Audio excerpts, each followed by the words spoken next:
सर्वशक्तिमान परमेश्वर को सारे आदर महिमा देते हुए ഈ സന്ധ്യാവേളയിൽ എല്ലാ ദൈവജനത്തിനും ഹൃദയം നിറഞ്ഞ നന്ദിയും സ്നേഹവും അറിയിക്കുന്നു. എക്സഡോസ് മീഡിയയിലൂടെ ഈ വൈകിയ വേളയിൽ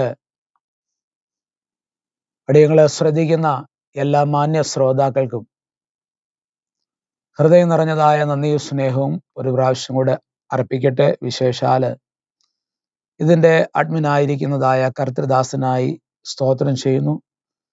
തൻ്റെ നിരന്തര പരിശ്രമവും അധ്വാനവും ക്രിസ്തുയേശുവിൽ വ്യർത്ഥമല്ല എന്ന് ഓർപ്പിച്ചുകൊണ്ട് ദൈവം തൻ്റെ ദാസന്മാരെ മാനിക്കുകയും ആദരിക്കുകയും ചെയ്യുമ്പോൾ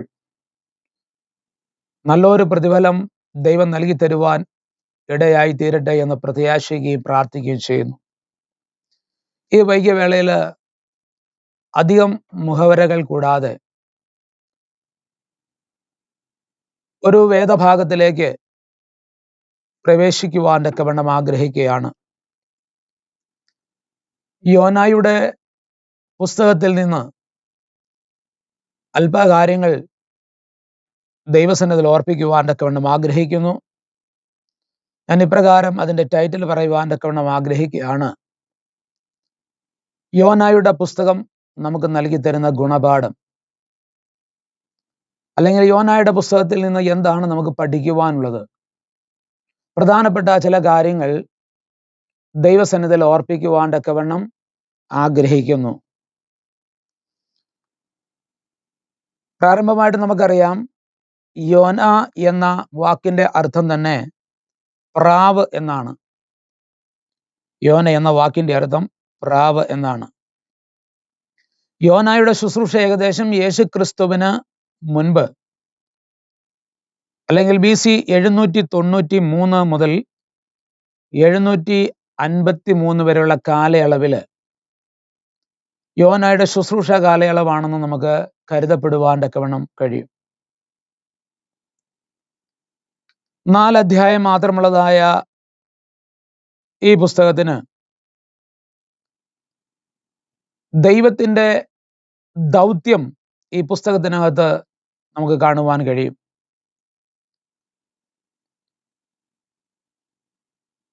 ഈ പുസ്തകം ശുശ്രൂഷകനുള്ളതായ ഒരു ശരിയായ കാഴ്ചപ്പാട് ഈ പുസ്തകത്തിലൂടെ നമുക്ക് നൽകി തരുന്നുണ്ട്. ദൈവം തൻ്റെ ദൗത്യം വെളിപ്പെടുത്തുവാൻ തക്കവണ്ണം തിരഞ്ഞെടുക്കപ്പെട്ടതായ ഒരു വ്യക്തിയാണ് യോന എന്നുള്ളതിൽ സംശയമില്ല. ഈ 4 അധ്യായത്തിൽ ഒറ്റയൊരു പ്രവചനം മാത്രമേ നമുക്ക് കാണുവാൻ കഴിയത്തുള്ളൂ. അത് 3-ാം അധ്യായത്തിൻ്റെ 4-ാം വാക്യത്തിലാണ്. യോന നഗരത്തിൽ കടന്ന് ആദ്യം ഒരു ദിവസത്തെ വഴി ചെന്ന്, ഇനിയാണ് അതിൻ്റെ പ്രവചനം, ഇനി 40 ദിവസം കഴിഞ്ഞാൽ നിനവെ ഉന്മൂലമാകുമെന്ന് ഘോഷിച്ചു പറഞ്ഞു. ഈ ഒരു ഏക പ്രവചനമല്ലാതെ ഇതിനകത്ത് മറ്റൊരു പ്രവചനമില്ല. അപ്പൊ ഒരു പുസ്തകത്തിനകത്ത് ഒറ്റയൊരു പ്രവചനവുമായി ദൈവം വലിയൊരു ദൗത്യം യോനായെ ഭരമേൽപ്പിച്ചു എന്നുള്ളതാണ് ഈ പുസ്തകത്തിന്റെ കേന്ദ്ര ബിന്ദു എന്ന് നമുക്ക് മനസ്സിലാക്കുവാൻ കഴിയും. നിനവെ പട്ടണം ഇസ്രായേൽ രാജ്യത്തിന്റെ വടക്ക് കിഴക്കാണ്. തർശീസ് എന്നുള്ളത് പടിഞ്ഞാറ് ഭാഗവും നസ്രയത്തിന് 3 മൈൽ വടക്ക് കിഴക്കാണ് നിനവെ പട്ടണം. ഇത് അശൂരിന്റെ തലസ്ഥാനമാണ്. അശൂരിന്റെ തലസ്ഥാനമായിട്ട് കിടക്കുന്നു. യോശുവയുടെ പുസ്തകം 19-ാം അധ്യായത്തിന്റെ 13-ാം വാക്യത്തില് ഈ സ്ഥലം സെബുലൻ ഗോത്രത്തിന് വേണ്ടി നീക്കി വെച്ചിട്ടുള്ളതാണ്.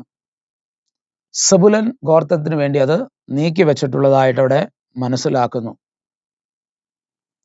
ഇനി യോനായെ കുറിച്ച് കൂടുതൽ തിരുവചനം നമ്മെ പഠിപ്പിക്കുന്നില്ലെങ്കിലും ഒരു വാക്യം നമുക്ക് രാജാക്കന്മാരുടെ പുസ്തകത്തിൽ നിന്ന് ലഭ്യമായിട്ടുണ്ട്. ആ ഒരു വേദഭാഗം കൂടെ നമുക്ക് ലഭ്യമായിരുന്നില്ല എങ്കിൽ യോനയെക്കുറിച്ച് കാര്യമായി ഒന്നും നമുക്ക് മനസ്സിലാക്കുവാൻ കഴിയത്തില്ലായിരുന്നു. 2 രാജാക്കന്മാരുടെ പുസ്തകം അതിൻ്റെ 14 അധ്യായത്തിന്റെ 25 വാക്യത്തിലേക്ക് വരുമ്പോൾ അവിടെ യൊരോബയാൻ രണ്ടാമൻ, ഒന്നാമത്തെ യൊരോബയാൻ ശലോമോന്റെ കാലഘട്ടത്തിന് ശേഷം ഇസ്രായേലിന്റെ 10 ഗോത്രങ്ങളുടെ രാജാവായിരുന്നു. എന്നാൽ യോവാശിന്റെ മകനായ യൊരോബയാം, എൻ്റെ ഓർമ്മയിൽ നിന്നാണ് ഞാൻ ഈ കാര്യങ്ങൾ പറയുന്നത്, അദ്ദേഹം ഏകദേശം 40-ലധികം വർഷങ്ങൾ ഇസ്രായേലിന്റെ രാജാവായിരുന്നു. ആ കാലഘട്ടത്തിൽ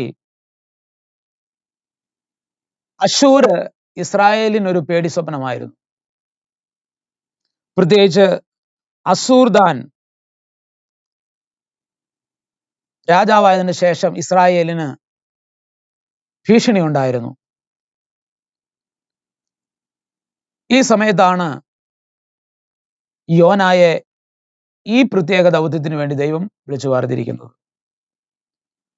എന്നാൽ ഈ ദൗത്യത്തിന് മുമ്പ് തന്നെ ഏകദേശം BC 793 തൻ്റെ പ്രവാചക ശുശ്രൂഷ യൊരോബയാമൻ രണ്ടാമന്റെ കാലഘട്ടത്തിൽ തന്നെ യോന ആരംഭിച്ചു. അന്ന് താൻ ശക്തമായൊരു പ്രവാചകനായി ഇസ്രായേലിനെ വിടുവിപ്പാൻ തക്കവണ്ണം തക്കതായ ഉപദേശം കൊടുത്തു എന്നാണ് 2 രാജാക്കന്മാർ 14 അധ്യായത്തിൽ രേഖപ്പെടുത്തിയിരിക്കുന്നത്. അതിങ്ങനെയാണ് എഴുതിയിരിക്കുന്നത്.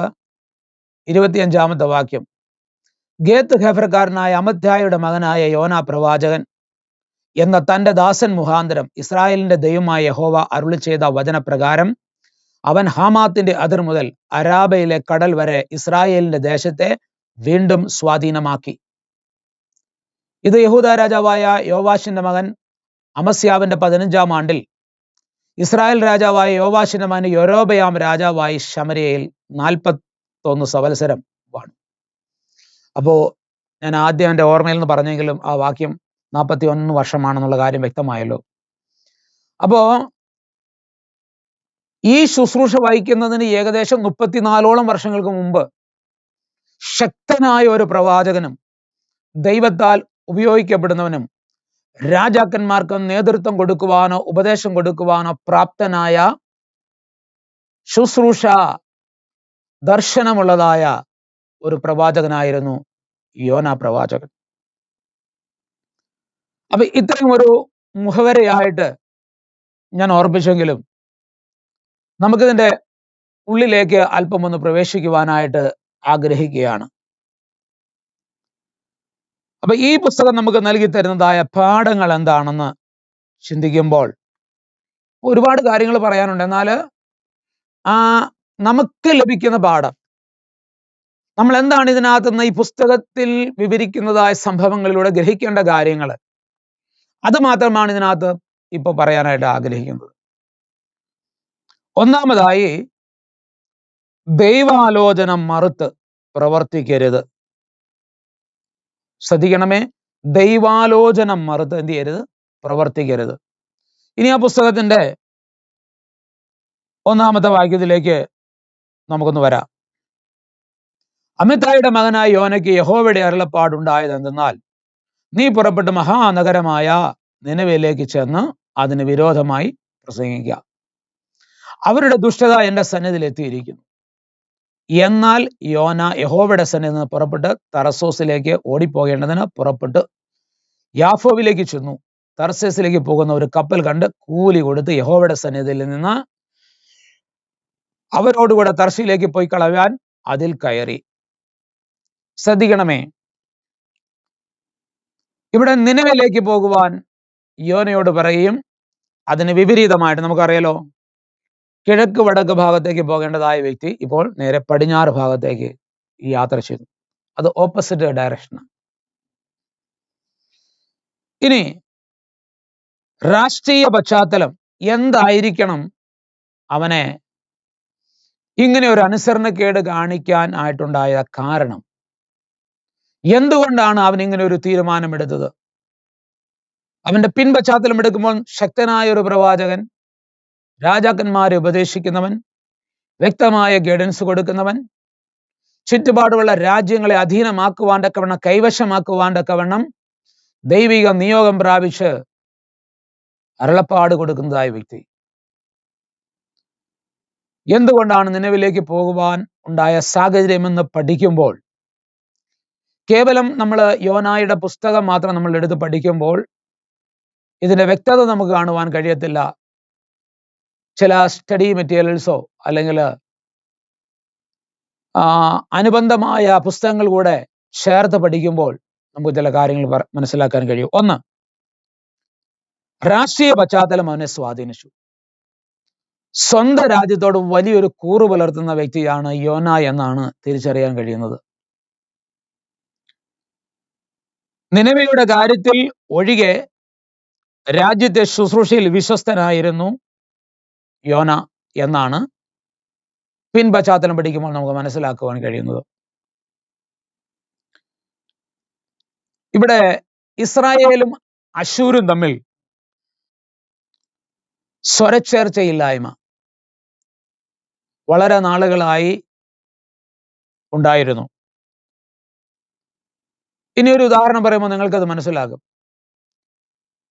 ഇപ്പോൾ ഭാരത് നിവാസിയായ അല്ലെങ്കിൽ ഒരു ഭാരതീയനായ ഒരു വ്യക്തിയോട്, ഒരു പ്രവാചകനോട് ദൈവം പറയാണ്, നീ നേരെ പാകിസ്ഥാനിലേക്ക് പോയിട്ട് അവിടെ പ്രവചിക്കാൻ പറഞ്ഞ പെട്ടെന്ന് നമുക്കത് ഉൾക്കൊള്ളുവാനുള്ളതായ ഒരു ബുദ്ധിമുട്ട് ഉണ്ടായേക്കാം. എന്നതുപോലെ തന്നെ സ്വന്തം രാജ്യത്തോടുള്ള കൂറും കൂടെ കൂടെ അശൂരിന്റെ വെല്ലുവിളിയും ഇസ്രായേലിന് നേരിട്ട് കൊണ്ടിരിക്കുന്നതായ സമയമാണ്. അല്ലെങ്കിൽ ഇപ്പോഴത്തെ അശൂറിന്റെ അസൂർദാൻ എന്ന് പറയുന്നതായ വ്യക്തി ഇസ്രായേലിന് ഒരു പേടി സ്വപ്നമായിരുന്നു എന്ന് ഇതിന്റെ പശ്ചാത്തല പുസ്തകങ്ങൾ പഠിക്കുമ്പോൾ നമുക്ക് മനസ്സിലാക്കുവാൻ കഴിയും. അപ്പോ രാഷ്ട്രീയ സ്ഥിതിഗതികൾ യോനായെ അങ്ങോട്ട് പോകുവാൻ മനസ്സ് അനുവദിച്ചില്ല. രണ്ടാമതായി, ദൈവിക സ്വഭാവത്തെ യോനയ്ക്ക് നന്നായിട്ട് അറിയാമായിരുന്നു. എന്താണ് ദൈവിക സ്വഭാവത്തെ? അത് മനസ്സിലാക്കണമെങ്കിൽ 4-ാം അധ്യായത്തിന്റെ 2-ാം വാക്യത്തിൽ താൻ ഒരു വാക്ക് പറയുന്നുണ്ട്. ഒന്ന് ശ്രദ്ധിച്ചോണേ. എങ്ങനെയാണ്? അവൻ യഹോവയോട് പ്രാർത്ഥിച്ചു, അയ്യോ യഹോവേ, ഞാൻ എൻ്റെ ദേശത്ത് വെച്ച് ആയിരുന്നപ്പോൾ ഞാൻ പറഞ്ഞ വാക്ക് ഇത് തന്നെയല്ലയോ? അതുകൊണ്ടായിരുന്നു ഞാൻ തർശീസിലേക്ക് ബന്ധപ്പെട്ട് ഓടിപ്പോയത്. കേട്ടോ, അപ്പൊ താൻ തന്നെ പറയാണ്, ഞാൻ അതുകൊണ്ടാണ് തർശീസിലേക്ക് ഓടിപ്പോയത്, ഞാൻ എൻ്റെ ദേശത്ത് വെച്ച് അത് തന്നെയാണ് പറഞ്ഞത് എന്ന് പറഞ്ഞാൽ, ദൈവം കൃപയും കരുണയും ദീർഘക്ഷമയും ഉള്ളവനെന്ന് യോനയ്ക്ക് അറിയാമായിരുന്നു. എന്താണ്? ദൈവം കൃപയും കരുണയും ദീർഘക്ഷമയും ഉള്ളവനെന്ന് യോനയ്ക്ക് അറിയാമായിരുന്നു. എന്ന് പറഞ്ഞാൽ ദൈവത്തിന്റെ സ്വഭാവം നന്നായിട്ട് അറിയാം. താൻ ഒരു പ്രവചനം താൻ ഒരു ശുശ്രൂഷ അവിടെ പോയി ചെന്നാൽ ദൈവമാജനത്തോട് കരുണ കാണിക്കുമ്പോൾ ഞാൻ പറഞ്ഞ കാര്യം അവിടെ നടക്കത്തില്ല. ഇതായിരുന്നു യോനയുടെ ഹൃദയത്തിനകത്തെ നിനവിലേക്ക് പോവാതെ ഇരിക്കാനുള്ള കാരണം. മൂന്നാമതായിട്ട് ഒരു പടി കൂടെ നമ്മൾ എടുത്ത് പറഞ്ഞാൽ, താൻ ഒരു സ്വാർത്ഥതയുള്ളവനായിരുന്നു. മൂന്നാമത് സ്വാർത്ഥതയുള്ളവനായിരുന്നു എന്ന് പറഞ്ഞാൽ, ഏത് പ്രവാചകന്റെ ഹൃദയത്തിനകത്തും ഉള്ളൊരു ചിന്തയുണ്ട്, ദൈവത്താൽ ഞാൻ പറയുന്ന അരുളപ്പാട് അതുപോലെ തന്നെ സംഭവിക്കണം. ഇപ്പൊ ഞാൻ തന്നെ ഒരു കാര്യം പറയുകയാണെങ്കിൽ ഞാൻ എന്താണോ പറഞ്ഞത് അത് നടക്കണമെന്നുള്ളതായ ഒരു ആഗ്രഹം എൻ്റെ ഹൃദയത്തിനകത്തുണ്ട്. ഇല്ലെങ്കിൽ എൻ്റെ പ്രവചനം ചീറ്റിപ്പോവും. ഇല്ലെങ്കിൽ എന്റെ ശുശ്രൂഷ ചീറ്റിപ്പോവും. നാളെ ഒരുപക്ഷെ എന്നെ ആരും വിളിക്കാതെയാകും, എനിക്കൊരു സ്റ്റേജ് ലഭിക്കാതാവും. തന്നെയല്ല, ജനം എന്നെ കുറിച്ച് എന്ത് പറയും? ജനം എന്നെ ഒറ്റപ്പെടുത്തും, തള്ളിക്കളയും. ഇങ്ങനെയുള്ളതായ ചിന്ത യോനായെ ഭയപ്പെടുത്തി. അപ്പൊ അവൻ സ്വാർത്ഥതയുള്ളവനായിരുന്നു. എന്ന് പറഞ്ഞാൽ, ഞാൻ പറയുന്നത് പോലെ കാര്യങ്ങൾ നടക്കണം, ഞാൻ ലജ്ജിപ്പാൻ ഇടവരുതരുത്, ഞാൻ പറയുന്നതായ ആലോചന പോലെ അത് സാധിക്കുകയും എനിക്ക് നല്ലൊരു പേരുണ്ടാകുകയും ഉണ്ടാകണം. അത് ജനം നശിച്ചിട്ടാണെങ്കിലും എന്ത് ചെയ്യണം? ഞാൻ പറഞ്ഞ കാര്യം നടക്കും. അപ്പൊ നോക്കിക്കൊള്ളണമേ, ഇവിടെ ദൈവഹിതത്തെക്കാളും ഉപരിയായി ശുശ്രൂഷയ്ക്ക് മഹത്വം കൊടുക്കുന്നതായ യോനയെ നമുക്ക് കാണാം. ഇത് നമ്മുടെ എല്ലാം ജീവിതത്തിൽ പരാജയത്തിലേക്ക് നയിക്കുമെന്നുള്ളതിൽ യാതൊരു സംശയമില്ല. ശുശ്രൂഷയേക്കാൾ ഉപരിയായി ദൈവഹിതം എന്താണോ എന്നിലൂടെ നിർവഹിക്കേണ്ടത്, അത് നിർവഹിക്കണമെന്നുള്ളതായ ബോധ്യത നമ്മുടെ ഹൃദയത്തിനകത്ത് ആവശ്യമാണ്. അല്ലെങ്കിൽ ദൈവത്തിന്റെ പ്രവൃത്തി നമ്മിലൂടെ വെളിപ്പെടുത്തുവാൻ തക്കവണ്ണം കഴിയത്തില്ല.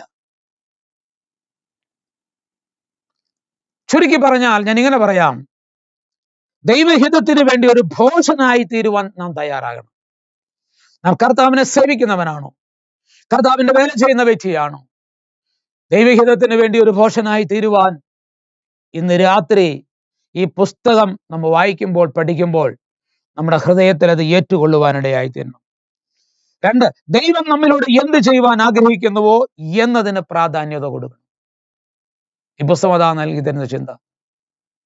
ദൈവം നമ്മിലൂടെ എന്ത് ചെയ്യുവാൻ ആഗ്രഹിക്കുന്നുവോ അതിനായിരിക്കണം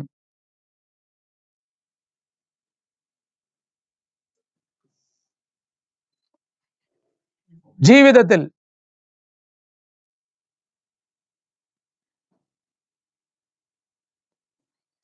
ഇവിടെ കറണ്ട് ഒന്ന് പോയി, വീണ്ടും ഞാൻ കണ്ടിന്യൂ ചെയ്യുന്നു.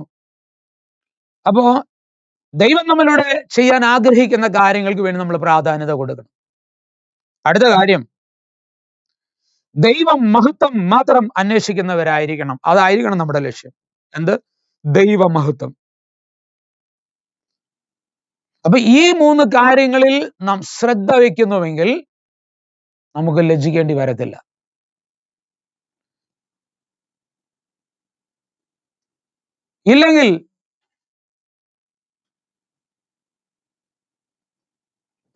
ഇല്ല എങ്കിൽ നാം കുറ്റക്കാരായി തീരുമെന്നുള്ളതിൽ യാതൊരു സംശയവുമില്ല.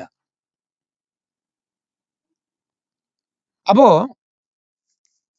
ഈ 3 കാരണങ്ങൾ ഈ രാഷ്ട്രീയ പശ്ചാത്തലത്തിനകത്ത് നമുക്ക് കാണുവാൻ കഴിയും. അപ്പൊ ഒന്നാമത്, അതുകൊണ്ടാണ് താൻ നിനവിലേക്ക് പോകുവാൻ മടിച്ചത്. രണ്ടാമത്തെ കാര്യം ഞാൻ പറഞ്ഞു, ദൈവിക സ്വഭാവം അവന് നന്നായിട്ട് അറിയാമായിരുന്നു.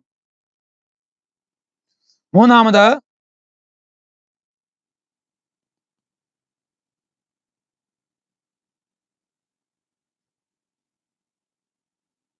അല്പം നെറ്റ്വർക്കിന്റെ പ്രയാസം നേരിടുന്നുണ്ട്. അത് ഇപ്പോൾ ശരിയാവും. ലൈറ്റ് വന്നു. നെറ്റ് ഒന്ന് കണക്ട് ആയി കഴിയുമ്പോൾ അത് ക്ലിയർ ആകും. ഓക്കെ.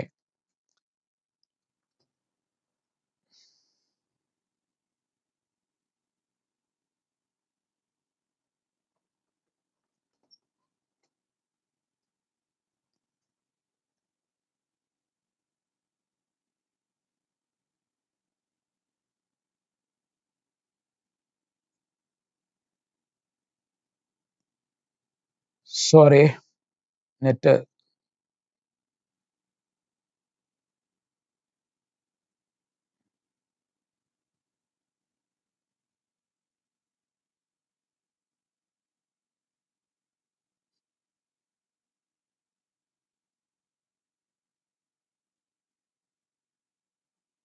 ഓക്കെ. നെറ്റ് ഇപ്പോഴാണ് ക്ലിയർ ആയത്. ഇനി അപ്പൊ അതുകൊണ്ട് അവൻ എന്ത് ചെയ്യുന്നറിയാമോ? നിനവിലേക്ക് പോകാൻ തയ്യാറായില്ല. മൂന്നാമത്തെ കാര്യത്തിലേക്ക് വരുന്നു. രണ്ടാമത്തെ പോയിന്റ്. ഒന്നാമത്തെ ഇതിനകത്ത് 3 കാര്യങ്ങൾ പറഞ്ഞു എന്തുകൊണ്ടാണ് പോകാൻ കഴിയാത്തതെന്ന്. രണ്ടാമത്തെ പോയിന്റ്, ദൈവസന്നിധി വിട്ടുള്ള യാത്ര അപകടമാണ്. ദൈവസന്നിധി വിട്ടുള്ള യാത്ര അപകടമാണ്. അപ്പൊ നോക്കിക്കേ, യോനായുടെ പുസ്തകം 1-ാം അധ്യായത്തിന്റെ അതിന്റെ 2-ാം വാക്യത്തിലേക്ക് വരുമ്പോൾ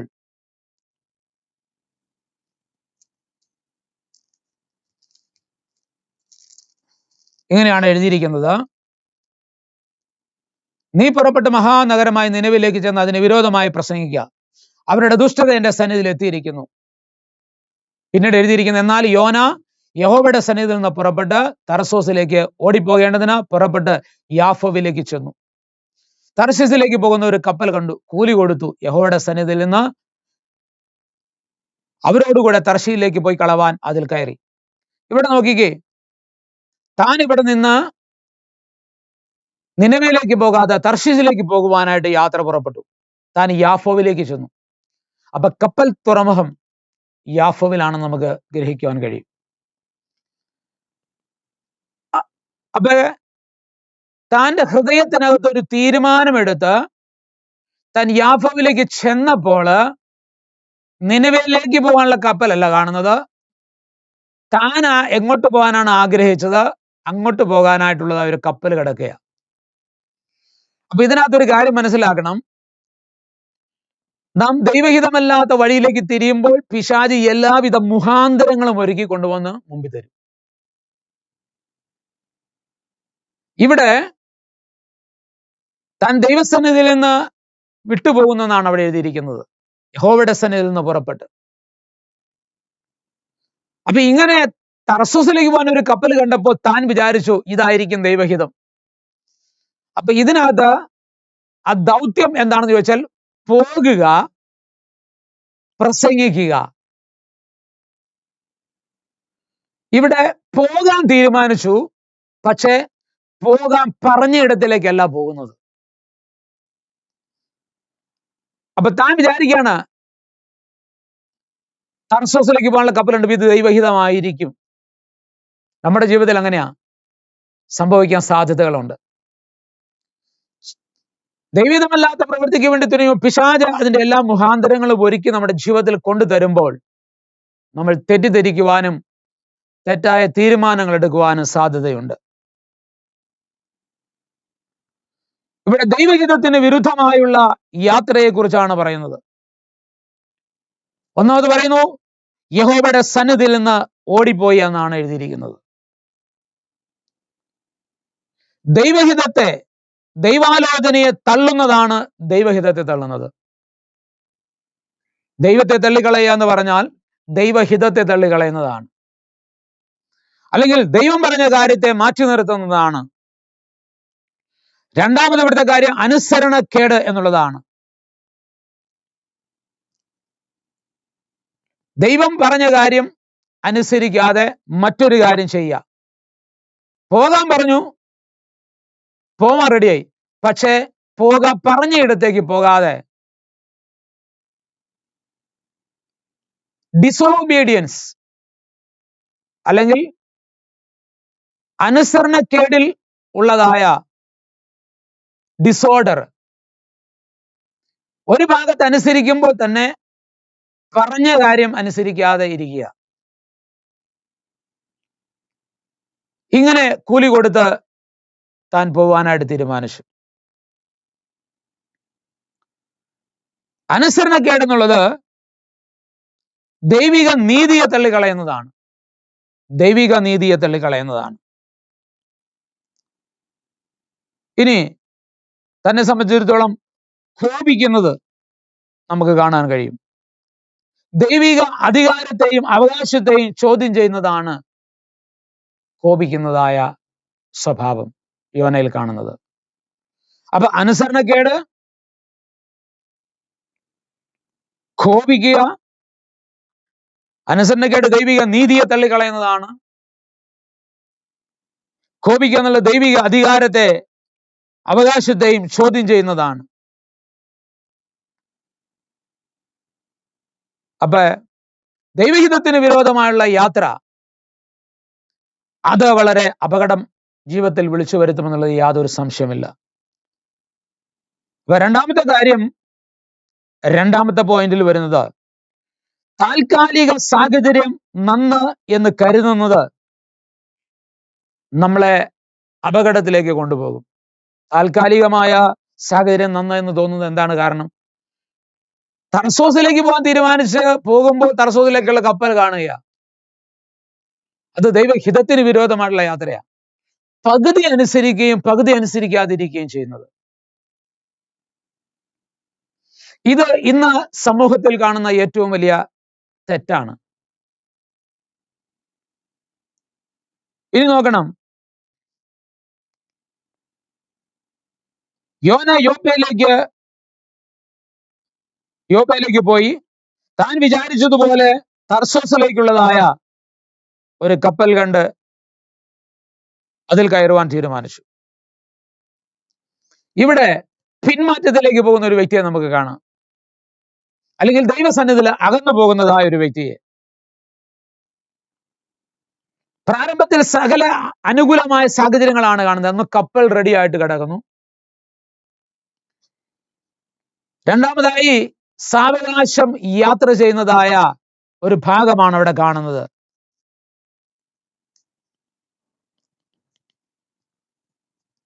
അപ്പൊ പ്രാരംഭത്തിൽ വലിയ പ്രശ്നങ്ങളൊന്നുമില്ലാത്തതായ ശാന്തമായ അന്തരീക്ഷത്തിലുള്ള യാത്രയാണെന്ന് നമുക്ക് വേണമെങ്കിൽ ചിന്തിക്കാം. അപ്പൊ എല്ലാം ദൈവഹിതമാണെന്ന് തോന്നിപ്പോകും. പക്ഷേ അല്പം കഴിയുമ്പോൾ കാര്യങ്ങൾ അതിന് വിരോധമായി മാറുന്നു. ഇവിടെ നോക്കിക്കേ, യഹോവയോ സമുദ്രത്തിൽ ഒരു പെരുങ്കാറ്റടിപ്പിച്ചു, കപ്പൽ തകർന്നു പോകുവാൻ തക്കവണ്ണം സമുദ്രത്തിൽ വലിയൊരു കോളുണ്ടായി. കപ്പൽക്കാർ ഭയപ്പെട്ടു, ഓരോരുത്തൻ താന്റെ ദേവനോട് നിലവിളിച്ചു. കപ്പലിന് ഭാരം കുറയ്ക്കേണ്ടതിന് അവരതിലെ ചരക്ക് സമുദ്രത്തിൽ എറിഞ്ഞു കളഞ്ഞു. യോനായോ കപ്പലിന്റെ അടിത്തട്ടിൽ കിടന്ന് നല്ലവണ്ണം ഉറങ്ങുകയായിരുന്നു.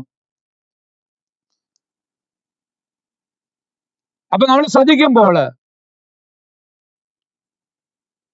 ആദ്യം വലിയ കുഴപ്പമൊന്നുമില്ല എന്ന് തോന്നിയെങ്കിലും പിന്നത്തേതിൽ സാഹചര്യം പ്രതികൂലമായി മാറി. പ്രിയമുള്ളവരെ, ദൈവത്തിന്റെ കരം വിരോധമായി വരുന്നതുവരെ ഒരുപക്ഷെ സാഹചര്യങ്ങളൊക്കെയും അനുകൂലമാണെന്ന് നമുക്ക് തോന്നിയേക്കാം. എന്നാൽ എന്നും ദൈവത്തിന്റെ കരം അനുകൂലമായിരിക്കത്തില്ല.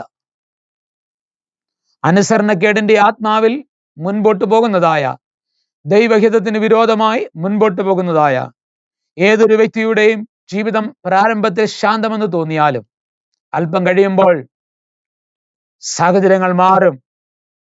ദൈവത്തിന്റെ കരം വിരോധമായി ചലിക്കുവാൻ തുടങ്ങുമ്പോൾ നമ്മൾ വളരെ ഭാരത്തിലും പ്രയാസത്തിലുമായി തീരേണ്ടി വരും. 3, അപകടകരമായ പ്രതിസന്ധികൾ അവന്റെ ജീവിതത്തിൽ ആഞ്ഞടിക്കുവാനിടയായിത്തീർന്നു. വാക്യം 4 രേഖപ്പെടുത്തിയിരിക്കുന്നു, യഹോവ സമുദ്രത്തിൽ പെരുങ്കാറ്റടിപ്പിച്ചു. ബൈബിളിനകത്ത് പലതരത്തിലുള്ള കാറ്റിനെ നമുക്ക് കാണുവാൻ കഴിയും. പിശാചും കാറ്റടിപ്പിക്കുന്നു, ദൈവവും കാറ്റടിപ്പിക്കും. ഇവിടെ ദൈവം സമുദ്രത്തിൽ ഒരു കാറ്റടിപ്പിച്ചു. മത്തായിയുടെ സുവിശേഷം 8-ാം അധ്യായത്തിന്റെ 24-ാം വാക്യത്തിലേക്ക് നമ്മൾ വരുമ്പോൾ പിശാച് വലിയൊരു കാറ്റും കോളും സമുദ്രത്തിനകത്ത് കൊണ്ടുവന്നു. ശിഷ്യന്മാര് പതറിപ്പോയി. അവസാനം യേശുവിനെ ഉണർത്തുന്നതായി നമുക്ക് അവിടെ കാണുവാൻ കഴിയും. ലൂക്കോസിന്റെ സുവിശേഷം 8-ാം അധ്യായത്തിന്റെ 22-ാമത്തെ വാക്യത്തിലും യേശു കാറ്റിനെയും കടലിനെയും ശാസിക്കുന്നതായ ഭാഗം നമുക്ക് അവിടെ കാണാം.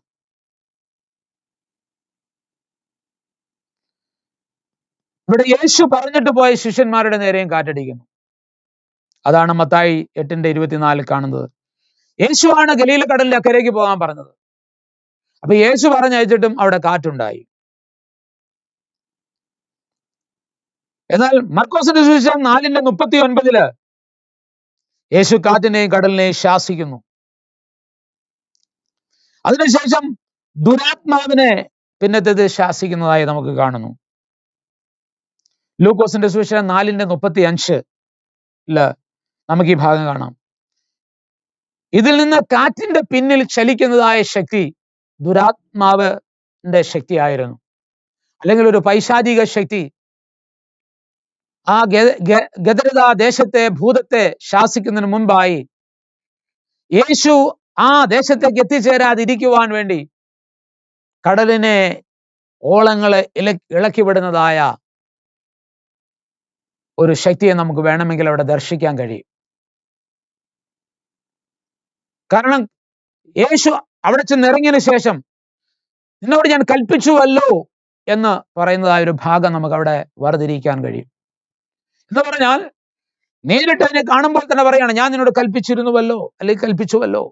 അപ്പോൾ എപ്പോഴാണ് കൽപ്പിച്ചത്? ആ കാറ്റിനെയും കടലിനെയും ശാസിക്കുമ്പോൾ തന്നെ അതിന്റെ പിന്നിൽ ഇതിനെ തൊടുത്തുവിടുന്ന ശക്തിയെ ശാസിക്കുന്ന ഒരു ഭാഗമാണ് നമുക്കവിടെ തിരിച്ചറിയാൻ കഴിയുന്നത്.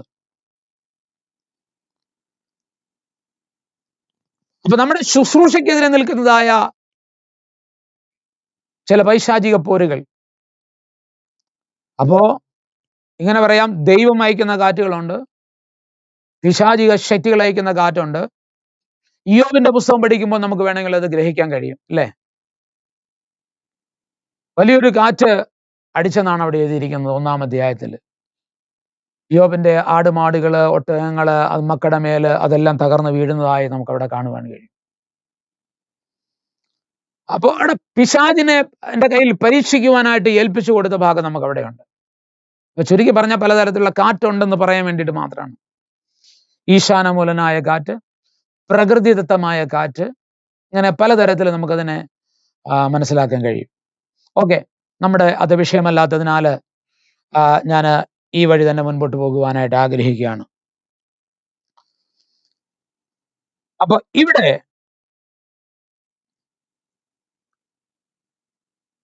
ഈ കപ്പലിനെതിരെ ശക്തമായ ഒരു കാറ്റ് കടലിൽ അടിക്കുവാനിടയായിത്തീർന്നു.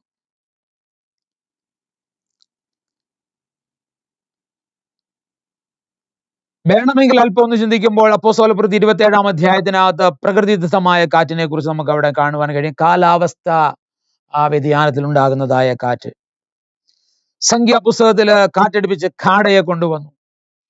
പുറപ്പാടില് വെട്ടുകിളിയെ, കാടയെയും അല്ലെങ്കിൽ വെട്ടുകിളിയെയും ഒക്കെ അല്ലെങ്കിൽ സംഖ്യാപുസ്തകത്തിനകത്തും പുറപ്പാട് പുസ്തകം ചേർത്ത് പഠിക്കുമ്പോൾ നമുക്ക് കാണുവാൻ കഴിയും. 10-ാം അധ്യായത്തിന്റെ 13, സംഖ്യ 11-ന്റെ 31, കിഴക്കൻ കാറ്റ് അടിപ്പിച്ചതായിട്ട്. ആ കാറ്റിനെ സംബന്ധിച്ച് പറഞ്ഞാൽ 14-ന്റെ 21 പ്രതിസന്ധികളെ നീക്കുവാനുള്ള കാറ്റ്. എന്താണ്? ഫറവോന്റെ സൈന്യം പിന്നിൽ നിന്ന് വരുമ്പോൾ മുൻപിൽ ചെങ്കടല്, രാത്രി മുഴുവനും ഒരു ശക്തമായ കാറ്റ് അവിടെ അടിച്ചിട്ട് അവർക്ക് വേണ്ടി വഴി തുറക്കപ്പെടുവാനാണ്, പ്രതികൂലങ്ങളെ മാറ്റുന്നതായ കാറ്റ്. അപ്പോ പല പ്രവൃത്തികൾ കാറ്റിലൂടെ, കാറ്റുകളെ തന്റെ ദൂതന്മാരും അഗ്നിജ്വാലയെ തന്റെ ശുശ്രൂഷകന്മാരുമാക്കുന്നു.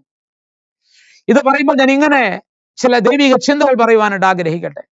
നിന്റെ ജീവിതത്തിനെതിരെ ഉയർന്നു നിൽക്കുന്നതായ ചില പ്രതികൂലങ്ങളെ മാറ്റുവാൻ തക്കവണ്ണം ദൈവത്തിന്റെ കാറ്റിനെ അടുപ്പിച്ചാൽ മുമ്പിലുള്ള പ്രതികൂലങ്ങളെ മാറ്റിക്കളയുവാൻ തക്കവണ്ണം കഴിയും. ഹല്ലേലൂയ. അത് ഏറ്റെടുക്കുവാൻ തക്കവണ്ണം കഴിയട്ടെ. ഇവിടെ യോനയ്ക്ക് വിരോധമായിട്ട് സമുദ്രത്തിനകത്ത് ഒരു കാറ്റടിപ്പിക്കുവാനിടയായിത്തീർന്നു. അത് മരണകരമായ അവസ്ഥയിൽ എത്തിക്കുകയാണ് അവനെ. രണ്ടാമതായി മറ്റുള്ളവരെയും അപകടത്തിലേക്ക് എത്തിക്കുന്നു. മൂന്നാമതായി ഇവിടെ മരണം തന്നെ പിടിക്കുവാൻ സാധ്യതയുണ്ട് എന്നുള്ളതായ തലത്തിലേക്ക് എത്തിച്ചേർന്നു, അല്ലേ? വലിയ കോള ഉണ്ടായി. കപ്പൽക്കാർ സകലരും ഭയപ്പെട്ടു. അവനവന്റെ ദൈവത്തോട് നിലവിളിക്കുവാനിടയായി തീർന്നു. പ്രിയമുള്ളവരെ, പ്രതികൂലം വരുമ്പോൾ ദൈവമുഖത്തേക്ക് നോക്കുക. ദൈവത്തിന് ഒരു കാര്യവും അസാധ്യമല്ലല്ലോ. ദൈവം അറിയാതെ ഒന്നും നമ്മുടെ ജീവിതത്തിൽ സംഭവിക്കത്തില്ല.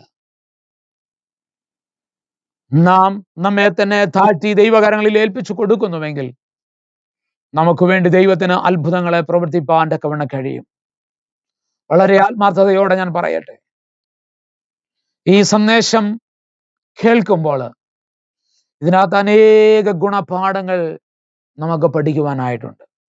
അനേക സന്ദേശങ്ങൾ ഒന്നിനു പുറകെ ഒന്നായി നമ്മുടെ ജീവിതത്തില് നമുക്ക് ഏറ്റെടുക്കുകയും മനസ്സിലാക്കുകയും പുനഃപരിശോധിക്കുകയും നല്ലതിനെ തീയതിനെ വിട്ട് നല്ലതിനെ മുറുകെ പിടിക്കുവാൻ തക്കവണ്ണം ദൈവം നമ്മെ കുറിച്ച് ആഗ്രഹിക്കുകയാണ്. അതിനുവേണ്ടി നമ്മെ ഈ രാത്രികാലം സമർപ്പിക്കാം. ഇവിടെ ദൈവസന്നിധി വിട്ട് യാത്ര ചെയ്യരുത് എന്നുള്ളതായ ഒരു സന്ദേശം ഇതിലൂടെ നമുക്ക് നൽകി തരികയാണ്.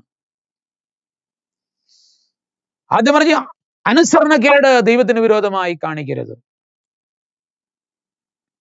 അത് അപകടകരമായ പ്രതിസന്ധി നമ്മുടെ ജീവിതത്തിൽ കൊണ്ടുവരും. താൽക്കാലികമായ സാഹചര്യങ്ങൾ ഒരുപക്ഷെ പ്രാരംഭത്തിൽ നന്നായി എന്ന് തോന്നിയാലും അനുസരണക്കേടിന് തക്കതായ പ്രതിഫലം നമുക്ക് പ്രാപിക്കേണ്ടി വരും. ഇവിടെ നോക്കണമേ, അപകടകരമായ പ്രതിസന്ധികൾ അവന്റെ ജീവിതത്തിൽ ആഞ്ഞടിച്ചു. സകലതും തകർന്ന ഇല്ലായ്മയായി പോകുന്ന ഒരു അനുഭവത്തിന്റെ വക്കിൽ അവൻ എത്തിച്ചേർന്നു.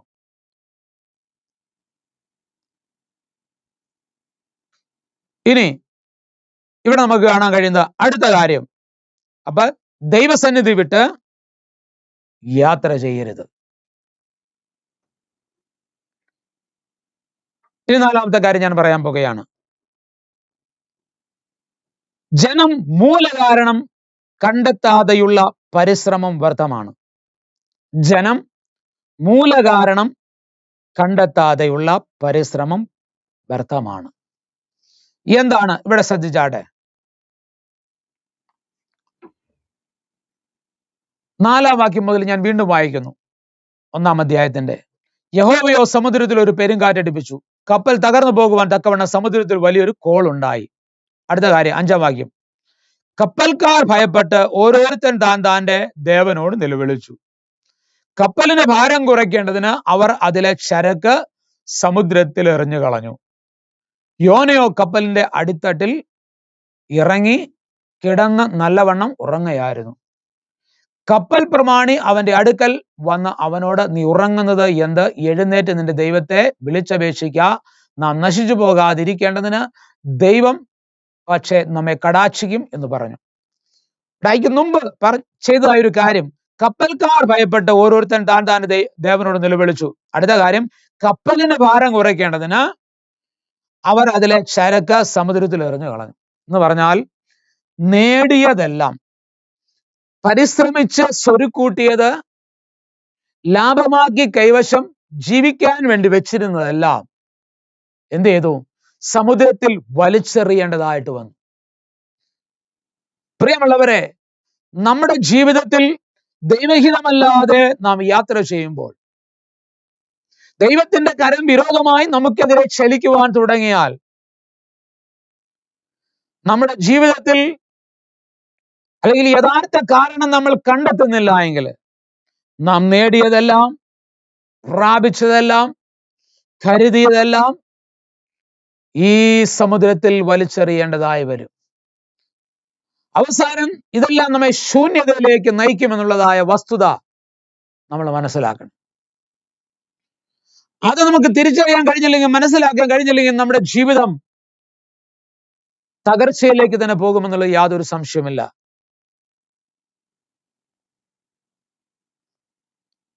അഞ്ചാം വാക്യത്തിലേക്ക് വരുമ്പോൾ അവരെല്ലാവരും നിലവിളിക്കുന്നുണ്ട്. തന്നെയല്ല, എല്ലാ ചരക്കും അവിടെ വലിച്ചെറിയുന്നു.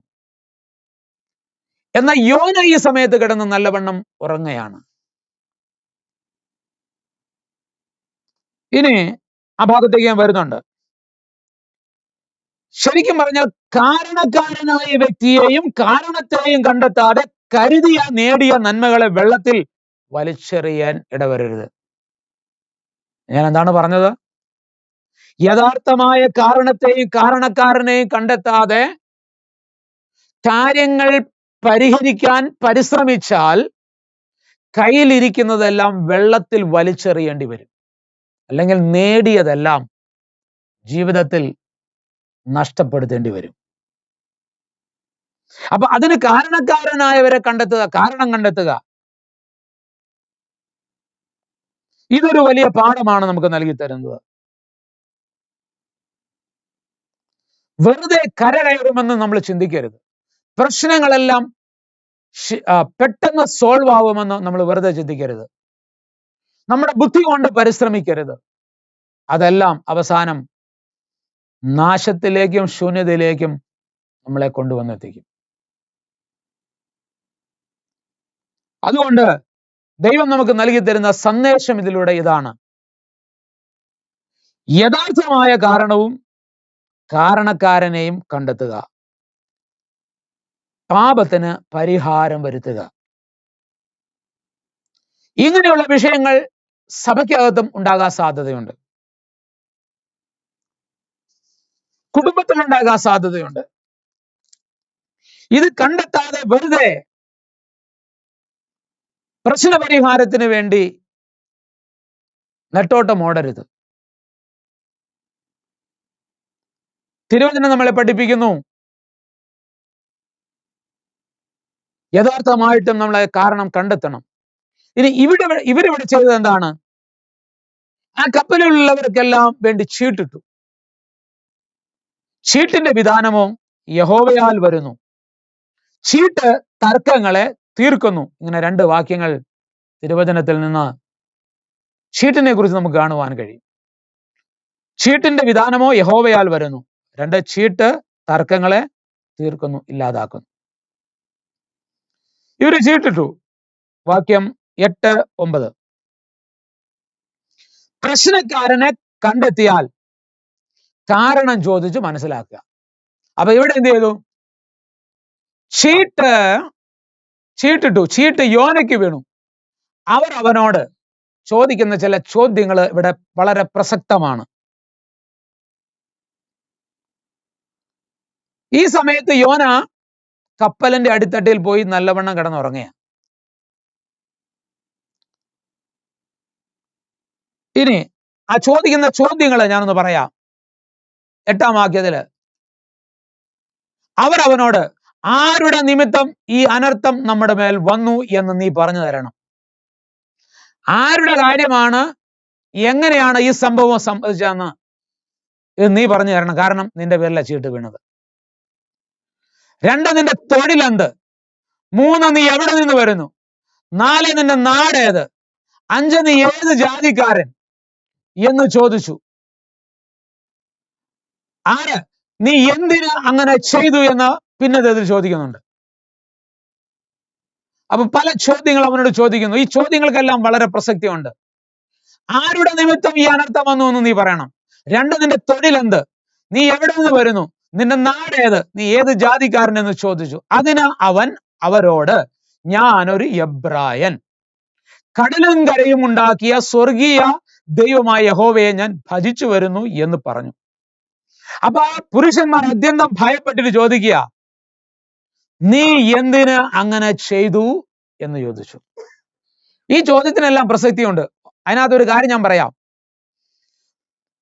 ഇവിടെ എബ്രായനായിരിക്കുന്നതായ, അല്ലെങ്കിൽ ദൈവത്താൽ തെരഞ്ഞെടുക്കപ്പെട്ടതായ ഒരു കൂട്ടം ജനത്തിന്റെ മക്കളാണ്, അല്ലെങ്കിൽ ആ തെരഞ്ഞെടുക്കപ്പെട്ട ദൈവത്തിന്റെ മക്കളാണ് യോന. അതിനകത്ത് അകപ്പെടുന്നവനാണ്, ഇസ്രായേലിനാണ്.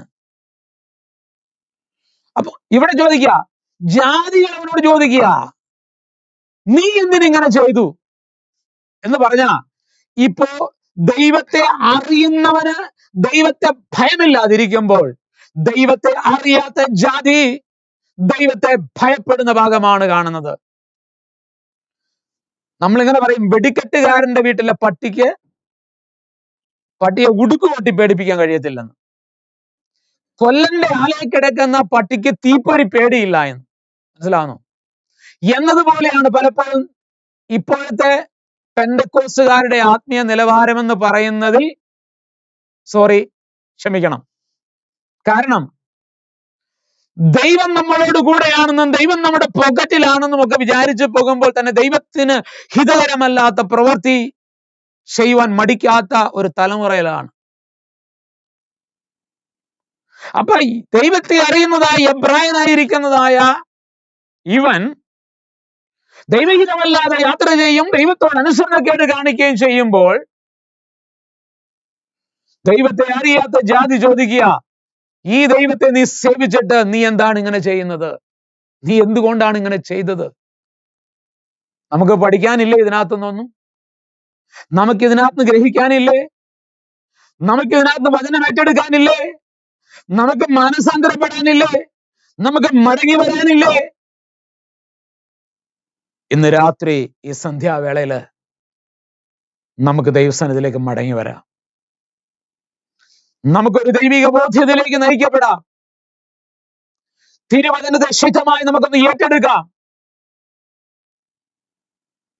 അപ്പോൾ അവരോട് ചോദിക്കുകയാണ്, നീ എന്തിനിങ്ങനെ ചെയ്തു എന്ന് പറഞ്ഞു. അവൻ അവരോട് അറിയിച്ചിരുന്നത് കൊണ്ട് അവൻ യഹോവയുടെ സന്നിധിയിൽ നിന്ന് ഓടിപ്പോകുന്നു എന്ന് അവരറിഞ്ഞു. അവനവനോട് കാര്യങ്ങളെല്ലാം തുറന്നു പറഞ്ഞു. അപ്പോഴെന്താണ്? എന്നാൽ സമുദ്രം മേൽക്കുമേൽ അധികം കോപിച്ചത് കൊണ്ട് അവർ അവനോട് സമുദ്രം അടങ്ങുവാൻ തക്കവണ്ണം ഞങ്ങൾ നിന്നോട് എന്ത് ചെയ്യേണ്ടു എന്ന് ചോദിച്ചു. ആ ഭയമുള്ളതായ ജനം യോനായോട് ചോദിക്കുക, സമുദ്രം അടങ്ങേണ്ടതിന്, ഞങ്ങൾ രക്ഷപ്പെടേണ്ടതിന്, അല്ലെങ്കിൽ ഞങ്ങൾക്ക് കൂടെ ഈ വിപത്ത് ജീവിതത്തിൽ സംഭവിച്ചതുകൊണ്ട് ഇപ്പോൾ ഇതിനൊരു പരിഹാരം വരണം, ഞങ്ങൾ എന്താണ് ചെയ്യേണ്ടത്? എന്താണ് അങ്ങനെ ചോദിക്കുന്നത്? എടുത്തങ്ങ് സമുദ്രത്തിട്ടാ പോരായിരുന്നോ? പ്രശ്നം തീരുമായിരുന്നില്ല. പക്ഷേ ഈ ദൈവത്തെ അവരും കൂടെ ഭയപ്പെടുകയാണ്, ഇവനൊരു എബ്രായനാന്ന് പറഞ്ഞതുകൊണ്ട്. അപ്പോൾ അവൻ തന്നെ ഒരു പരിഹാരം പറയുകയാണ്. സമുദ്രം അടങ്ങുവാൻ തക്കവണ്ണം ഞങ്ങൾ നിന്നോട് എന്തു ചെയ്യണമെന്ന് ചോദിച്ചു. അവൻ അവരോട്, എന്നെ എടുത്ത് സമുദ്രത്തിലിട്ട് കളവീൻ, അപ്പോൾ സമുദ്രം അടങ്ങും. എന്റെ നിമിത്തം ഈ വലിയ കോൾ നിങ്ങൾക്ക് തട്ടിയിരിക്കുന്നു എന്ന് ഞാൻ അറിയുന്നു എന്ന് പറഞ്ഞു. എങ്കിലും അവരെന്ത് ചെയ്യുന്നറിയാമോ? എന്നാൽ അവർ കരയ്ക്ക് അടുക്കേണ്ടതിന് മുറുകെ തണ്ടുവലിച്ചു. എങ്കിലും സമുദ്രം കോപിച്ച് കോൾ പെരുകി വരുന്നത് കൊണ്ട് അവർക്ക് സാധിച്ചില്ല. നോക്കിക്കേ, എന്നിട്ടും ഇവൻ എബ്രായനായതുകൊണ്ട്, ദൈവത്താൽ തിരഞ്ഞെടുക്കപ്പെട്ടതായ ഒരു വ്യക്തി ആയതുകൊണ്ട് നേരെ എടുത്ത് സമുദ്രത്തിലിടുവാൻ അവർ ഭയപ്പെട്ടതുകൊണ്ടും പിന്നെയും കാര്യങ്ങളെ പരിഹരിക്കാതെ അവർ തുഴഞ്ഞ് അക്കരെ കയറുവാൻ പരിശ്രമിക്കുകയാണ്. പക്ഷേ ആ പരിശ്രമം പാഴായി തീർന്നു, പ്രയോജനപ്പെട്ടില്ല എന്ന് നമ്മൾ കാണുന്നു. അവസാനം അവന്റെ പെർമിഷനോടെ, അവന്റെ അനുവാദത്തോടുകൂടെ അവനെ എടുത്ത് സമുദ്രത്തിൽ ഇടുവാൻ തക്കവണ്ണം ഇടയായി തീർന്നു. ഇനി യോനയെ കുറിച്ച് അല്പകാര്യം പറയാനായിട്ട് ഞാൻ ആഗ്രഹിക്കുക. യോന ദൈവസന്നിധിയിൽ നിന്ന് അകന്നു പോയിട്ട് നേരെ കപ്പലിന്റെ അടിത്തട്ടിലേക്ക് പോയി. രണ്ടാമത്. മൂന്നാമതായി അവനെ സമുദ്രത്തിലേക്ക് എടുത്ത് ഇട്ടപ്പോൾ മത്സ്യത്തിന്റെ അകത്തേക്ക് പോയി, അടിത്തട്ടിലേക്ക് പോയി, മത്സ്യത്തിന്റെ അടിവയറ്റിലേക്ക് പോയി. നാലാമതായി ആ മത്സ്യം സമുദ്രത്തിന്റെ അടിത്തട്ടിലേക്ക് പോയി. ഇവിടെ നൽകിത്തരുന്ന ഒരു ചിന്തയുണ്ട്. ദൈവസന്നിധിയിൽ നിന്ന് അകന്നു പോകുന്ന ഒരു വ്യക്തിയുടെ ചിത്രം, അവൻ ദൈവസന്നിധിയിൽ നിന്ന് അകന്നു കഴിയുമ്പോൾ അവൻ നേരെ കപ്പലിന്റെ അടിത്തട്ടിലേക്ക്, അവിടുന്ന് മത്സ്യത്തിന്റെ അടിത്തട്ടിലേക്ക്, അവിടുന്ന് സമുദ്രത്തിന്റെ അടിത്തട്ടിലേക്ക്. അപ്പൊ നോക്കണം, ദൂരത്തേക്ക് ദൂരത്തേക്ക് ദൂരത്തേക്ക് പോകുന്നതായ ഒരു അനുഭവം നമുക്ക് അവിടെ കാണുവാൻ കഴിയും.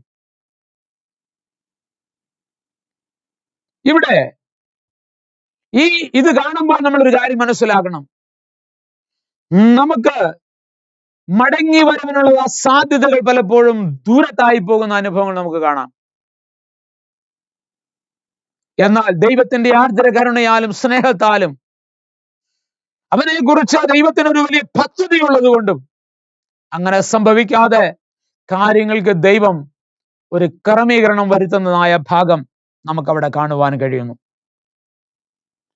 അപ്പൊ ദൈവസന്നിധിയിൽ വിടുന്നവന്റെ അതിപതനം അവൻ യോപ്പയിലേക്ക് ഓടിപ്പോയി എന്നത് ദൈവ നിയമമായിരുന്നില്ലെങ്കിലും പോകുക എന്നുള്ളതായ വസ്തുത അവന്റെ അകത്തുണ്ടായിരുന്നു. പോകേണ്ട സ്ഥാനത്തിന് എതിരെ പോയി എന്നുള്ളത്. യോപ്പയിലേക്ക് പോയി അവന്റെ ജീവിതം പിന്നീട് പല തട്ടുകളിലേക്ക് തരം താഴേണ്ടതായിട്ട് വന്നു. ഒന്ന് കപ്പലിന്റെ അടിത്തട്ടിലേക്ക്, സമുദ്രത്തിന്റെ അടിത്തട്ടിലേക്ക്, മത്സ്യത്തിന്റെ അടിവയറ്റിലേക്ക് അത് പതിച്ചവന്റെ പിന്മാറ്റക്കാരന്റെ അവനെ ഉറക്കത്തിലേക്ക് കൊണ്ടുപോകുന്നു. ആത്മീയ കാഴ്ചപ്പാട് നഷ്ടപ്പെട്ടാൽ ഉറക്കവും ക്ഷീണവും അവന്റെ അടുക്കിലേക്ക് വരും. ആത്മീയമായ കാഴ്ചപ്പാട് നഷ്ടപ്പെട്ടാൽ ഉറക്കവും ക്ഷീണവും വരും. അത് ദൈവസഭയ്ക്ക് അകത്ത് ഉള്ളവരുടെ ആണെങ്കിലും ആത്മീയ കാഴ്ചപ്പാട് നഷ്ടപ്പെട്ട് കഴിയുമ്പോഴാണ് അവർക്ക് ആരാധനയ്ക്കിരിക്കുമ്പോൾ, ദൈവത്തിന്റെ വചനം കേൾക്കുമ്പോൾ ഉറക്കവും ക്ഷീണവും ഒക്കെ വരുന്നത്. അവരുടെ ഹൃദയത്തിനകത്ത് ഉണ്ടാകുന്ന പിന്മാറ്റത്തെയാണ്. അടുത്തത്, അവൻ ചുറ്റുപാടുകളെ മറന്നുപോയി. ചുറ്റുപാടുകളെ മറന്നു.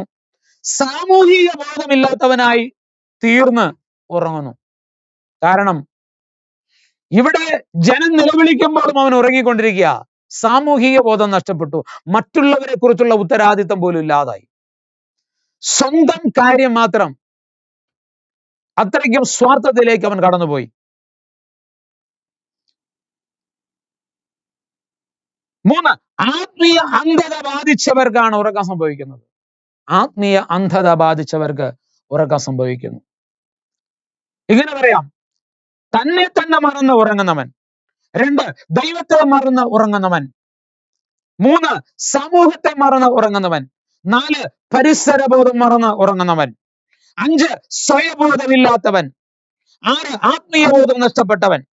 7, സഹജീവികളെയും സ്വന്തം കുടുംബത്തെയും കുറിച്ച് ബോധമില്ലാത്തവൻ. 8, അവസ്ഥയെ കുറിച്ച് നഷ്ടബോധമില്ലാത്തവൻ. ഏകദേശം സകല മദ്യപാനികളുടെയും ഒരനുഭവമാണ് ഈ അനുഭവം. അവര് മദ്യപിച്ച് ജീവിതം നയിക്കുമ്പോൾ അവരെ ഒന്ന് തന്നെ തന്നെ മറക്കുന്നു. 2, അവർക്ക് ദൈവത്തെ കുറിച്ചുള്ള ബോധമില്ല. 3, അവർ സാമൂഹിക പ്രതിബദ്ധതയുള്ളവരല്ല, സാമൂഹിക ബോധം അവർക്കില്ല. 4, അവർ സ്വയം പരിസരം, അല്ലെ, മദ്യപിച്ച് റോഡ് സൈഡിൽ കിടക്കുന്നവൻ പരിസരം മറന്നാണ് കിടന്നുറങ്ങുന്നത്, അല്ലെങ്കിൽ ബോധമില്ലാതെ കിടക്കുന്നത്. സ്വയബോധമില്ല, ആത്മീയ ബോധം ഒട്ടുമില്ല. സഹജീവികളെയും കുടുംബത്തെ കുറിച്ച് അവന് ഉത്തരവാദിത്തമില്ല. അതുകൊണ്ടാണല്ലോ അങ്ങനെ സംഭവിക്കുന്നത്. അല്ലെങ്കിൽ നഷ്ടബോധമില്ല, തന്റെ ജീവിതത്തിൽ ഉണ്ടാകുന്ന നഷ്ടങ്ങളെ കുറിച്ച് അവന് ബോധമില്ല. അപ്പോ ഇതെല്ലാ തരത്തിലും ഒരു തരം താണ അനുഭവത്തിലേക്ക് മാറ്റപ്പെടുന്നു. ഇനി താൻ ആരാണെന്ന് ഗ്രഹിക്കാതെ, തന്റെ വ്യക്തിത്വം മനസ്സിലാക്കാതെ, കുടിച്ച് തന്നെ തന്നെ മറന്ന്, തുണിയില്ലാതിരുന്നിട്ടും ലജ്ജിക്കാതെ മറന്ന് ഉറങ്ങുന്ന വ്യക്തിയായി മാറുന്ന അനുഭവങ്ങളുണ്ട്. ആത്മീയ ബോധം, ദൈവിക ചിന്ത അല്ലെങ്കിൽ ദൈവിക ബോധം നഷ്ടപ്പെട്ടവനായി തീരുന്നു. പ്രിയമുള്ളവരെ, ഈ ഭാഗത്ത് ഒരുപാട് കാര്യങ്ങൾ ദൈവത്തെ വിട്ടകന്ന് ആത്മീയ ബോധം നഷ്ടപ്പെട്ട് മയങ്ങുന്ന ഉറങ്ങുന്ന വ്യക്തിക്ക് ഇവിടെ ഒരു വലിയ ചിത്രം നമുക്കിവിടെ നൽകി തരുന്നു. എങ്കിലും ദൈവം അവനെ രക്ഷിക്കുവാനുള്ള പദ്ധതി ഇടുകയാണ്. ദൈവം പാപത്തെ വെറുക്കുന്നു, പക്ഷെ പാപിയെ സ്നേഹിക്കുന്നു. ആയതിനാൽ ദൈവനീതി പ്രകാരം യോന ശിക്ഷിക്കപ്പെടുമ്പോൾ തന്നെ ദൈവ സ്നേഹത്തിന്റെ കര നീട്ടി, ദൈവത്തിന്റെ കരുണപ്രകാരം പാപിയായ യോനയെ രക്ഷിക്കുവാനും ദൈവം പദ്ധതി ഒരുക്കുന്നുണ്ട്. നീതിമാനായതുകൊണ്ട് ദൈവം അവനെ കടലിലിടുമ്പോൾ തന്നെ ദയാലുവും കരുണാമയനുമായതുകൊണ്ട് അവനെ ഇടുമ്പോൾ തന്നെ ഒരു മത്സ്യത്തെ കൽപ്പിച്ചാക്കുന്നതായ ദൈവത്തിന്റെ സ്നേഹത്തിന്റെ വലുപ്പത്തെ നമുക്ക് അവിടെ കാണുവാൻ തക്കവണ്ണം കഴിയും. അപ്പൊ ഈ ഒരു പാപിയെ ദൈവം എത്രത്തോളം സ്നേഹിക്കുന്നു എന്നുള്ളതായ ഒരു ചിത്രം ഈ പുസ്തകം, പാപികളോട് കരുണ കാണിക്കുന്നതായ ഒരു ദൗത്യം ദൈവം ഇവിടെ ഈ പുസ്തകത്തിലൂടെ വെളിപ്പെടുത്തുന്നുണ്ട്. അതുകൊണ്ട് പ്രിയമുള്ളവരെ, എന്റെ മെസ്സേജ് ഇവിടെ തീരുകയല്ല. എന്നാൽ സമയത്തിന്റെ പരിമിതി മൂലം ഞാനിവിടെ അവസാനിപ്പിക്കുക. ഒരുപക്ഷെ ദൈവം അനുവദിച്ചാൽ മറ്റൊരു എപ്പിസോഡുമായിട്ട് നമുക്ക് വീണ്ടും കാണുവാൻ കഴിയും. ഇന്ന് രാത്രി യോനായുടെ പുസ്തകം നൽകി തരുന്ന ചിന്തകൾ ഞാൻ ഒന്നുകൂടെ കമ്പി വാചകത്തിൽ പറയുവാനായിട്ട് ആഗ്രഹിക്കുകയാണ്. ഒന്ന്, ദൈവികാലോചനയെ മറന്ന് പ്രവർത്തിക്കരുത്. രണ്ട്, ദൈവിക സ്വഭാവത്തെ അവന് നന്നായിട്ട് അറിയാമായിരുന്നു. അവൻ സ്വാർത്ഥതയുള്ളവനായിരുന്നു. ദൈവത്തോട് അനുസരണക്കേട് കാണിക്കരുത്. ദൈവിക ഹിതത്തിൽ നിന്ന് വ്യതിചലിച്ച് മുൻപോട്ട് പോകരുത്. ആരംഭത്തിൽ സാഹചര്യം നന്നായെന്ന് തോന്നിയാലും ദൈവത്തിന്റെ കരം വിരോധമായാൽ രക്ഷപ്പെടുവാൻ കഴിയത്തില്ല. പശ്ചാത്താപിക്കുക, ഏറ്റുപറയുക. വിടിവിപ്പാൻ ശക്തനായൊരു ദൈവമുണ്ട്. ദൈവത്തെക്കുറിച്ച് പറയുമ്പോൾ പാപത്തെ വെറുക്കുകയും പാപിയെ സ്നേഹിക്കുകയും ചെയ്യുന്നതായ ദൈവം സകല മനുഷ്യരെയും ഉൾക്കൊള്ളുന്നതായ സ്നേഹവാനായ ഒരു ദൈവമുണ്ട് എന്ന് ഈ പുസ്തകം നമുക്ക് ഓർമ്മപ്പെടുത്തുന്നു. ആരും നശിച്ചു പോകാതെ എല്ലാവരും രക്ഷിക്കപ്പെടണമെന്നുള്ളത് ദൈവത്തിന്റെ പദ്ധതിയാണ്. ഇവിടെ ഒരു യോന തെറ്റിപ്പോയാലും യോനായുടെ പരാജയത്തിലൂടെയും ഒരു കപ്പലിലുള്ളവരെ എന്റെ ദൈവത്തിന് വിടുവിച്ചെടുപ്പാൻ തക്കവണ്ണം കഴിയും. തലകളെ വണക്കാം, നമുക്ക് പ്രാർത്ഥിക്കാം. നാം സ്വാർത്ഥരായി തീർന്നിട്ടുണ്ടെങ്കിൽ ദൈവഹിതത്തെക്കാളും അധികം ശുശ്രൂഷയ്ക്ക് പ്രാധാന്യം കൊടുക്കരുത്. ദൈവം മഹത്വം എടുക്കണമെന്നുള്ളതായ ചിന്ത നമ്മളെ ഭരിക്കപ്പെടണം. ഞാൻ ദൈവത്തെ അനുസരിക്കുമെന്നുള്ള തീരുമാനം ആവശ്യമാണ്. എന്റെ സ്വാർത്ഥതയോ എന്റെ ശുശ്രൂഷയോ വിജയിക്കണമെന്നുള്ളതല്ല, ദൈവഹിതമെന്നിലൂടെ നിറവേറ്റണമെന്നുള്ളതായ ആ ബോധ്യത നമ്മുടെ ജീവിതത്തിൽ ഉണ്ടാകട്ടെ. നമുക്ക് തലകളെ വണക്കാം, ദൈവസന്നിധിയിൽ പ്രാർത്ഥിക്കാം. മഹാപരിശുദ്ധനും സ്നേഹവാനുമായ ഞങ്ങളുടെ നല്ല ദൈവമേ, സ്വർഗീയ പിതാവേ, ഈ തിരുവചനം കേട്ടതായ എല്ലാ നിന്റെ ജനത്തെയും ദൈവകരങ്ങളിൽ ഏൽപ്പിച്ച് പ്രാർത്ഥിക്കുന്നു. അത്ഭുതങ്ങളുടെ ദൈവമായി സ്വർഗത്തിലെ ദൈവം ഓർന്ന് പ്രവർത്തിക്കണമേ. ഞങ്ങൾ തെറ്റിപ്പോകുന്ന ഹൃദയമുള്ളതായ ജനമാണ്. മടങ്ങി വരുവാനുള്ളൊരു മനസ്സ് ഞങ്ങൾക്ക് നൽകി തരണമേ. ദൈവസന്നിധിയിൽ അകന്നു പോകുന്ന ചിത്രം ഞങ്ങൾ കണ്ടു കർത്താവേ.